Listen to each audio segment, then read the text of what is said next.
I used to think libraries were the safest places you could be.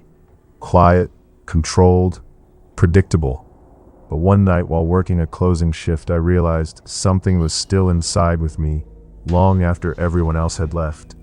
And the worst part, it knew my name. This happened about 2 years ago when I was working part-time at a small public library in my town. Nothing special about the place. It was old, built sometime in the late 70s, with dim lighting and that constant smell of dust and paper. I usually worked the evening shift, which meant I was responsible for closing up at 9 p.m. Most nights were uneventful. People trickled out around 8:30. I'd do a final sweep, lock the doors, and leave. That night started no different. It was a Thursday, rainy, the kind of steady rain that makes everything feel isolated.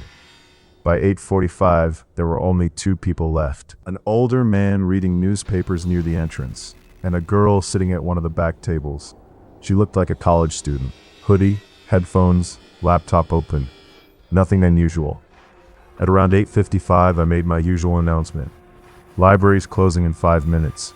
The older man packed up and left without saying anything. But the girl didn't move. I walked over to her table. "Hey, we're closing." She didn't respond. I thought maybe she had her headphones too loud, so I got a little closer. "Excuse me?" Still nothing. That's when I noticed something strange.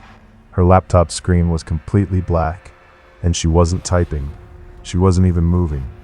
She was just sitting there. I felt this weird hesitation before reaching out and lightly tapping the table.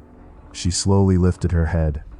Her face looked normal, but her eyes, they just seemed off, like she hadn't blinked in a long time.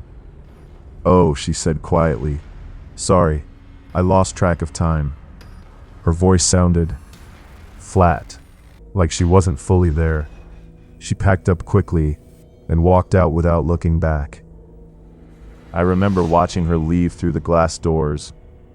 Something about her just didn't sit right with me, but I brushed it off.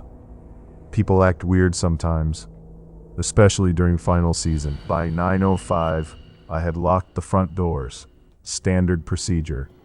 I turned off most of the lights, leaving only the hallway lights and a few reading lamps on while I finished up. That's when I heard it, a chair scraping from the back of the library. I froze. I was sure everyone had left. I stood there for a few seconds, listening. Then it happened again, a slow, dragging sound, like someone pulling a chair across the floor. I grabbed my phone and turned on the flashlight. "Hello?" I called out.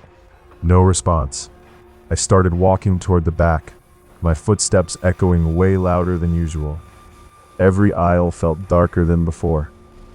The rain outside was hitting the windows hard now, making this constant tapping noise. When I reached the study area, everything looked normal. All the chairs were pushed in, no one there. I actually let out a nervous laugh. "Okay, just the building settling," I told myself. But as I turned to leave, I spun around instantly. No one. My heart was pounding so hard I could hear it in my ears. "Hello?" I said again, louder this time. Then, I noticed something. One of the chairs at the table where that girl had been sitting was slightly pulled out. I was sure I had pushed it in earlier. And on the table, there was something sitting there. A notebook. I slowly walked over. I didn't remember her having a notebook. I opened it. The first page had writing, messy, pressed in hard, like whoever wrote it was in a hurry. It said, "Don't let it see you leave." I felt this cold wave run through my body. I immediately turned around, scanning the room. Still nothing. But now, it didn't feel empty anymore. It felt like someone was watching me, from somewhere I couldn't see. I backed away from the table, not taking my eyes off the dark corners of the room. That's when the lights flickered. Just once, but it was enough, because in that split second of darkness, I saw a figure, standing at the end of the aisle. The lights came back on. Nothing was there. I didn't wait. I turned and started walking fast toward the front, then faster. Then I was basically running, I didn't even care about protocol anymore. I just needed to get out. As I reached the front desk, I heard footsteps behind me, soft, quick, matching mine.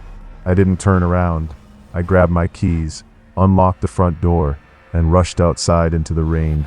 I slammed the door shut behind me and locked it. I stood there, breathing hard, staring through the glass.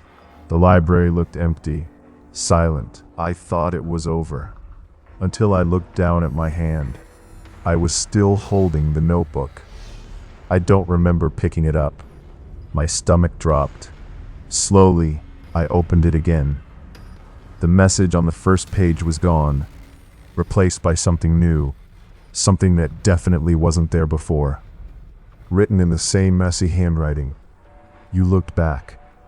I felt this sudden urge to check the door, and when I did, I saw my reflection in the glass.